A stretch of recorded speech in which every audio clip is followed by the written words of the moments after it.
les gars, bienvenue dans cette nouvelle vidéo. Ça fait très longtemps et ça fait très longtemps aussi que j'ai pas fait de vidéo face cam. Je crois que les dernières vidéos que j'ai sorties c'était celle à Hajang et celle en Corée. Ceci dit, bienvenue dans une nouvelle vidéo. Je suis actuellement dehors dans un petit café là, près de Taeho. Je m'excuse d'avance pour les bruits de la circulation, mais on est sur Hanoï. J'ai voulu faire une vidéo dehors et tout, mais c'est impossible de ne pas avoir de bruit. Il y a des motos partout, il y a de la circulation partout. Même quand tu es dans un endroit calme, il y a de la circulation, donc vous allez faire avec, je m'excuse. Et bon, là je me suis mis quand même dans un endroit plutôt calme, donc je pense que ça va le faire. Bon, avant de commencer cette vidéo, je me présente un petit peu. Je m'appelle Rose, j'ai 21 ans et j'ai fait un échange de 3 mois au Vietnam, sur Hanoï. Et voilà, donc dans la chaîne, j'ai un peu documenté ce voyage, les petites destinations que j'ai fait dans le Vietnam. Et là, dans cette vidéo, on arrive à la fin de mon séjour. Oui, bref. On arrive à la fin de mon séjour et j'ai voulu faire un peu une vidéo guide récapitulative de mon voyage en vous donnant mes tips, tout ce que vous devez savoir avant de venir au Vietnam, que ce soit pour vous y installer ou si vous venez faire un échange également. Donc je vous laisse avec la suite. Voilà. Tout d'abord, concernant mon séjour au Vietnam, je pense qu'une question qui peut être demandée, c'est quel visa j'ai eu. Alors je suis venue avec le visa étudiant, j'ai mes notes à côté pour rien oublier. Je suis venue avec un visa étudiant de 4 mois. Donc qui me permettait de rester sur le territoire durant 4 mois. Mais par contre, faites attention parce que si vous avez des visas étudiants, ce sont des visas à entrée unique. Donc vous ne pouvez qu'entrer dans le territoire, mais vous ne pouvez pas en sortir. Et si vous pouvez, en arrivant, vous pouvez demander un visa qui vous permet d'avoir plusieurs entrées, mais il est un peu plus cher. Et ça, il faut le demander. Et je crois qu'il dure que 3 mois. Donc faire attention, regardez par rapport à votre stage et tout. C'est un stage voilà, de 2 mois, 3 mois, tout ça, parce que ce serait con, quoi. Vous serez obligé de sortir du territoire pour pouvoir être dans les normes. Donc voilà, faites bien attention à votre visa, si vous êtes en visa étudiant, visa multi-entrée, tous ces paramètres-là. Ensuite, pour venir ici, j'ai pris l'avion, bien évidemment, et je suis venue avec la compagnie China Southern. Je vous la recommande, en vrai, c'était très bien. Voilà, il n'y avait pas de... Moi, j'ai rien à dire, en tout cas, c'est plutôt bien passé. Après, j'ai pas beaucoup pris l'avion dans ma vie, du moins que je m'en souvienne. Donc, j'ai pas vraiment matière à faire des comparaisons, vous voyez. Mais pour moi, c'était bien, c'est ce qu'il fallait. C'était ce qu'il fallait. Ils nous ont bien nourris, donc, donc voilà, c'est ce qui compte. C'était très bien. Après cette petite introduction rapide sur mes moyens de locomotion et tout ça, on va passer à la partie la plus importante, la plus intéressante, qui est la vie sur place, la vie au Vietnam, comment les choses se passent et tout ça. Et donc je vais commencer déjà par vous parler pour le logement, les appartements, ou peut-être non, on va parler du téléphone d'abord. Parce que quand vous arrivez au Vietnam, vous allez tout de suite avoir besoin d'avoir la connexion, de pouvoir appeler. Donc moi, ce que je vous conseille de faire à votre arrivée, vous avez des stands à l'aéroport si vous voulez prendre un forfait téléphonique, ou également dans le Hall Quarter. C'est un peu le quartier très touristique d'Hanoï et tout. Vous avez une compagnie qui s'appelle Viettel et qui donne des SIM, en fait des cartes SIM pour le Vietnam. Donc après voilà, tout dépend du nombre du temps que vous restez. Mais là on est sur une vidéo qui parle un peu plus du long terme, quoi. Si vous restez au-delà de 2 mois, je vous conseille de prendre une SIM physique. Et même, je vous conseille de prendre une SIM physique parce que c'est les seules SIM qui vont fonctionner quand vous allez partir à Ninh Binh, à Hajang, dans des villages un peu éloignés d'Hanoï, quoi. Parce que dans ces endroits un peu reculés, vous allez voir, les eSIM ne fonctionnent pas. Quand vous êtes à Hajang, dans les montagnes, là, il n'y a pas de connexion avec une eSIM. Donc je vous conseille vivement de prendre une carte Viettel si vous voulez venir ici pour votre voyage. Et oui, moi j'ai payé en tout 30 € pour 3 mois avec internet illimité. En gros, j'avais 5 gigas, 5G, enfin 5 gigas ouais, par jour, donc c'est énorme, je les finissais pas. Et j'ai payé 30 € en tout pour les 3 mois, donc c'est complètement bénéf et c'est mieux. Je préfère parce que j'avais également essayé Ubigi, mais bon, au tout début, j'avais essayé Ubigi. Et le fait de devoir recharger comme ça, non, franchement, non, flemme. Prenez Viettel, prenez une SIM et c'est beaucoup mieux. On vient à la question des logements sur Hanoï. Alors moi, pour trouver mon logement, je ne suis pas passée par une agence, par un site internet ou quoi. Je suis passée par un groupe Facebook sur les conseils d'une amie qui avait déjà fait un échange au Vietnam. Et franchement, c'est le meilleur conseil ever parce que sur les groupes Facebook, en fait, j'en ai un en particulier que je vous conseille, c'est le groupe Facebook Hanoi Housing. Et il est trop bien parce que vous mettez votre annonce, vous dites je viens d'arriver au Vietnam, tout ça, je cherche un appartement avec une terrasse, je sais pas combien de mètres carrés. Enfin bref, vous dites vos critères, vous publiez dans ce groupe et vous allez avoir une flop d'agents immobiliers qui vont venir vous contacter pour un peu savoir ce que vous voulez et vous proposer des logements. Donc ça, je trouve que c'est beaucoup mieux parce que des fois sur les sites, ou même que ce soit sur Booking ou Airbnb, c'est un peu... c'est très cher quoi. Les appartements ils sont très chers. Moi j'ai des camarades que je me suis fait ici du coup qui eux ont pris leur logement sur Booking ou sur Airbnb et ils en sont à des 400, des 450 euros par mois pour des 30 mètres carrés. C'est énorme, c'est aberrant, c'est pas du tout le prix. Donc je vous conseille fortement d'aller dans ce groupe Facebook, ça s'appelle Hanoi Housing. Et voilà, je vais vous mettre une petite photo sur le coin de l'écran pour que vous puissiez vous y référer. Et voilà, c'est trop bien. Vous mettez juste vos critères et vous avez la chance. J'arrive même plus à parler. Ah, vous allez trouver ce que vous voulez. Voilà, c'est ce que je voulais dire. En tout cas, moi, pour mon loyer, je payais 300 euros tout compris pour un 35 mètres carrés. Donc, franchement, rien à dire. C'est parfait, on ne demande rien de plus. Et c'était dans une résidence qui était un peu habitée par pas mal d'étrangers quand même. Il y avait des Vietnamiens, mais beaucoup d'étrangers. Et également, ce que je voulais dire, c'est que j'étais dans le quartier de Dong Da. Donc ça change beaucoup en fonction du district dans lequel vous êtes. Si vous êtes par exemple à Tay Ho, l'endroit où je suis actuellement pour tourner ces vidéos, bah, les prix sont un peu plus chers parce que c'est le quartier un peu, j'aime pas dire expat, mais à Tay Ho, le nombre d'étrangers au mètre carré comparé au nombre d'étrangers que vous voyez sur Hanoï, ça n'a rien à voir. Donc vraiment, ça dépend. Donc regardez bien en fonction du lieu où vous faites votre stage, votre université, la distance et tout. Et en fonction renseignez-vous un peu sur le prix par district, quoi. Quel est le district le plus cher, voilà. Mais je vous dis direct, Tay Ho, je pense c'est loin le plus cher d'Hanoï. Mais c'est également là où vous allez pouvoir rencontrer, je pense, le plus de gens. Et autre chose que vous devez savoir, pour les appartements au Vietnam, en général, la caution, on vous demande un mois d'avance. Donc faites attention aussi entre ceux qui ne font pas forcément les règles, qui vont vous demander 3 mois, très bizarre. La caution, c'est 1 mois. Et ouais, les transactions ici, elles se font majoritairement par espèce. Donc si vous partez, que ce soit sur un groupe Facebook ou sur un site où vous trouvez un appartement et que le proprio ou la personne qui vous prend en charge, l'agent immobilier, vous demande comment on appelle ça là, un acompte ou un truc à prépayer et tout, fuyez. Surtout, fuyez s'il vous demande ça, surtout s'il vous demande ça par CB, carte bleue et tout, c'est très louche. Parce qu'ici, au Vietnam, la majorité des transactions, la plupart des transactions se font par espèce en fait. Il y a très peu de paiements par carte, même dans les cafés et tout. Vous pouvez avoir peut-être les virements ou des trucs comme ça, mais payer par la carte, c'est très peu commun ici. Donc faites extrêmement attention aux arnaques pour trouver un appartement, quoi. Et vraiment, je sais pas si j'en viendrai à vous dire que si on vous demande de payer en ligne, c'est que c'est un drapeau rouge. Mais franchement, tant que vous n'avez pas signé le contrat de l'appart, tant que vous n'êtes pas sûr que c'est votre appart, je vous déconseille de faire des transactions en ligne. Bon, maintenant, j'en ai un petit peu fini avec la partie appartement. Je pense que je vous ai dit ce qui comptait. Et on va passer au transport. Je suis bien à mon plan. Vraiment, je voulais pas une vidéo qui part dans tous les sens et tout. Bon, il faut que ce soit... Ouais. Anyway, on va passer au transport. Alors moi, sur Hanoï, j'utilisais majoritairement Grab. Enfin, j'ai utilisé que Grab en fait pour aller d'un point A à un point B. J'ai utilisé Grab, mais il y a des bus, il y a un métro ici, mais que je n'ai jamais essayé. Je vous avoue, je ne sais pas pourquoi, mais je préfère avoir une adresse, un point où il faut partir, et je mets directement sur Grab. Comme ça m'y emmène direct, quoi. J'ai pas à me prendre la tête à savoir où il faut faire la correspondance de je sais pas quoi et tout. Et franchement, Grab, c'est trop bien, c'est trop plaisant. C'est un truc qui va trop me manquer. Le fait comme ça, il est 3h du mat, tu sors de soirée, tu rentres chez toi en Grab, tu rides en moto, tranquille et tout, ça va trop me manquer. Et c'était trop bien. Donc moi, en Grab par mois, j'aurais du mal à vous coter exactement combien je dépensais par mois en Grab parce que c'était très variable, surtout que des fois, je sortais d'Hanoï, je partais dans une autre ville. Donc bon, je sais pas combien exactement je dépensais en Grab, mais on va dire, je me situe dans des alentours de 70 euros. Ouais, facilement 70 euros en Grab par mois. Ouais, facilement 70 euros.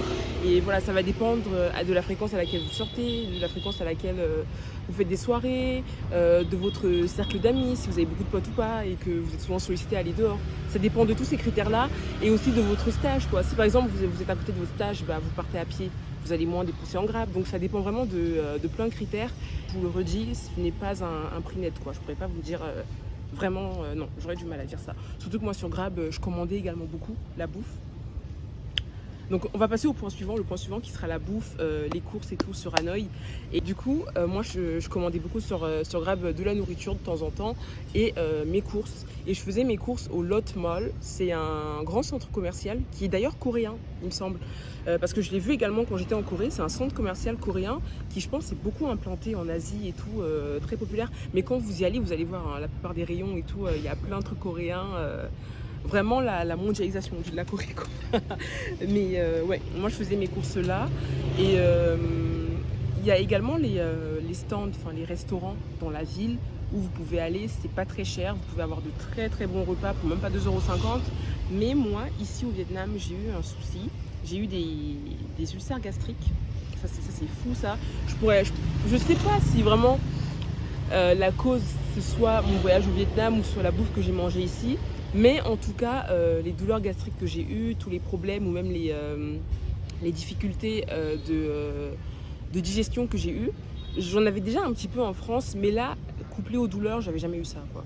Donc je pense peut-être qu'il y avait mon ventre ou mon microbiote qui s'habituait un peu à ce qu'on mange ici, mais j'ai très mal réagi à la nourriture ici. Et je pense que c'est pour ça que j'ai beaucoup cuisiné, j'ai beaucoup fait de courses. Et j'étais environ à un budget par semaine de 25-30 € de courses, quoi. Donc c'est tout à fait raisonnable. Et ouais, c'est vraiment malgré moi que j'ai dû faire ça. Quoique, parce que la bouffe également, enfin ici, la bouffe est très répétitive, quoi. Donc j'avais aussi besoin des fois de cuisiner et de me faire des trucs un peu qui changent. Pour faire vos courses, vous avez également plein de petits marchés à la sauvette dans la ville et tout. Ils vendent de tout, hein. Il y a des fruits, des légumes, de la viande. Enfin, la viande, je ne vous conseille pas trop, honnêtement. Faites attention. Ouais, il y a des vendeurs comme ça, c'est pas très cher. Mais je sais pas, je me suis pas trop...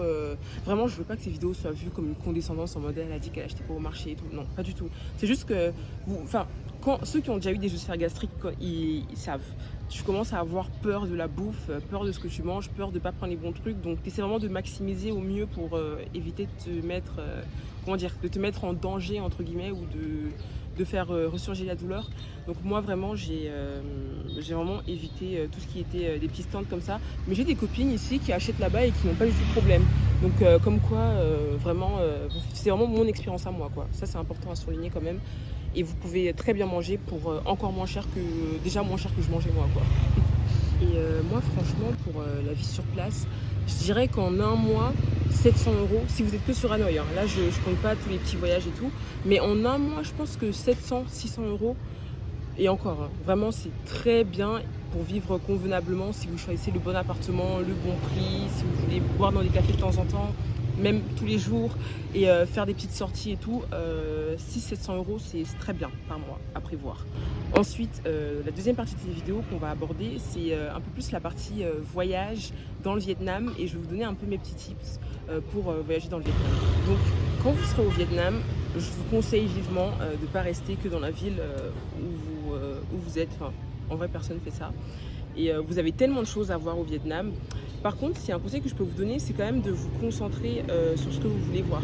C'est-à-dire, si vous, par exemple, pour ceux qui vont venir un peu plus sur du court terme, si vous voulez voyager dans le Vietnam, concentrez-vous sur le nord ou le sud. Essayez pas de tout faire, parce que j'ai plein de gens qui me disent franchement c'est nul parce que t'as pas le temps de profiter, t'es juste là à courir, t'es dans les transports et tout. Donc vraiment, c'est un conseil que je peux vous donner, c'est si vous venez, on va dire, pour moins d'un mois et demi, concentrez-vous sur une région. Faites le nord du Vietnam, et une prochaine fois, si vous revenez, faites le sud. Vraiment, genre essayez pas de tout faire et tout, c'est nul, sachant qu'il y a tellement de choses à voir dans les deux endroits. Donc vraiment, concentrez-vous sur une région, enfin sur un lieu, quoi. Moi, j'ai fait énormément j'abuse trop. J'ai fait le nord du Vietnam, j'ai adoré partir à Ninh Binh et tout. Enfin, de toute façon, vous avez vu les vidéos. Et pour voyager dans le Vietnam, s'il y a une chose que je peux vous conseiller, c'est de ne pas de pas partir en voyage sans avoir d'itinéraire. C'est-à-dire que si vous n'êtes pas dans une grande ville comme Ho Chi Minh ou Da Nang, ça sert à rien de vous... Enfin, je pense pas que ce soit une très bonne idée de se dire on va juste partir, voir ce qu'il y a là-bas et découvrir. Vous voyez, vous pouvez faire ça si vous êtes avec des potes et tout, mais si vous êtes seul, moi je vous conseille quand même vivement de partir avec une agence de voyage qui va vous proposer des petites activités à faire Et également, essayez un peu de vous renseigner sur la ville que vous voulez voir, savoir les moyens de locomotion, si c'est facile d'aller à un point A à un point B, parce que dans la plupart du temps, quand vous serez dans des villes, un peu dans des villages éloignés, en fait, vous vous déplacez majoritairement en moto. Si vous ne savez pas conduire de moto, bah, vas-y, c'est galère. Donc, c'est dans ces situations-là que c'est bien d'avoir un guide quand même, je trouve, ou du moins une agence qui peut un peu encadrer tout ça, un bus qui peut vous laisser à un endroit dans la ville et après il vient vous chercher à une certaine heure pour partir à un autre endroit. Ça, c'est très bien. C'est ce que j'ai fait pour Ninh Binh et même pour Hajang et je regrette pas du tout d'avoir fait ce choix-là. Et donc oui, faites vraiment attention à ça. Renseignez-vous bien sur les villes où vous décidez de partir et sur le fait que ça puisse vraiment se faire full solo quoi. Renseignez-vous bien sur ça parce que ça peut tuer un voyage. Moi, je sais que l'expérience que j'avais eue, c'était à Ninh Binh où j'avais pas pris de guide, genre le premier jour. Et en fait, tout était hyper loin, tout était à perpète. Et j'étais en mode, ah bah merde, tu vois, genre, t'aurais dû plus réfléchir, t'aurais dû prendre un guide. Donc s'il y a bien un conseil que je vous donne, c'est renseignez-vous bien sur les villes dans lesquelles vous allez par rapport à tout ça, quoi. Est-ce que vous arrivez à voir des choses si vous êtes piéton?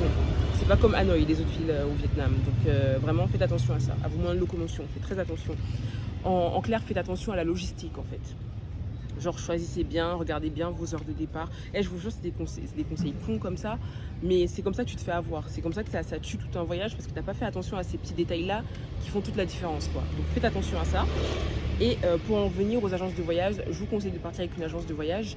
Et vous avez des agences de voyage sur Internet, sur les sites comme je crois TripAdvisor ou... j'ai oublié le nom là, il y a un nom, il y a un truc aussi qui est très connu ici. C'est Get Your Ride, je crois que c'est Get Your Ride, un truc comme ça. Bon, moi pour ma part, je vous déconseille de passer par les agences en ligne pour la simple et bonne raison que les prix sont juste, ils sont pharaoniques quoi. Par exemple pour la Hajang, à titre de comparatif, sur internet, j'avais eu un devis à 350 € et j'ai payé mon voyage en agence en ville 120 €. C'est pour cela que je vous conseille vivement, moi, de trouver des agences dans la ville, à Hanoï. J'imagine qu'il doit en avoir au Ho Chi Minh. À Hanoï, elles sont surtout présentes dans le Hall Quarter d'Hanoï, le quartier des 129 incorporations. Je sais pas, il y a le nombre là, je l'ai pas exactement. Mais en tout cas, je vous conseille, moi, de partir dans le Hall Quarter. Trouvez votre petite agence. De toute façon, leurs noms sont écrits sur la devanture, donc vous pouvez partir sur Google, donner un avis et tout, pas de souci. Vous trouvez votre petite agence là-bas et vous allez avoir des prix beaucoup moins chers. Et vous allez avoir accès à des services de fou. Parce que, ça aussi c'est important à préciser, quand vous allez booker votre voyage là, sur Get Your Ride ou je sais pas quoi, enfin, les prix, en gros c'est les prix standards que vous allez payer pour une couchette où vous êtes deux,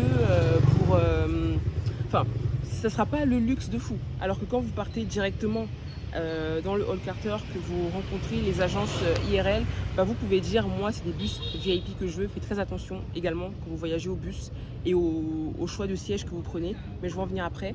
Bref, vous pouvez dire moi je veux des bus VIP, je veux ça, bref, vous pouvez un peu donner des critères qui vous feront avoir un voyage confortable quoi. Donc j'ai trop parlé là. Ah oui, j'ai ça. Eh, on a évolué les gars, hein. Attendez. Parce que j'ai ma petite montre là. Wesh. Pourquoi elle veut pas... Bon les gars, c'est un truc que je vous conseillerais quand même de faire attention quand vous prenez une agence, c'est de bien vérifier les critères de votre voyage. Si vous voulez quel type de train vous voulez, quel type de bus vous voulez et également quel type de logement vous voulez durant votre voyage. Si vous voulez être dans un dortoir ou dans une chambre seule, ça c'est des critères importants à voir, à demander. Et si c'est pas compris, bah, n'hésitez pas à demander. En général, la différence de prix elle est pas folle, hein.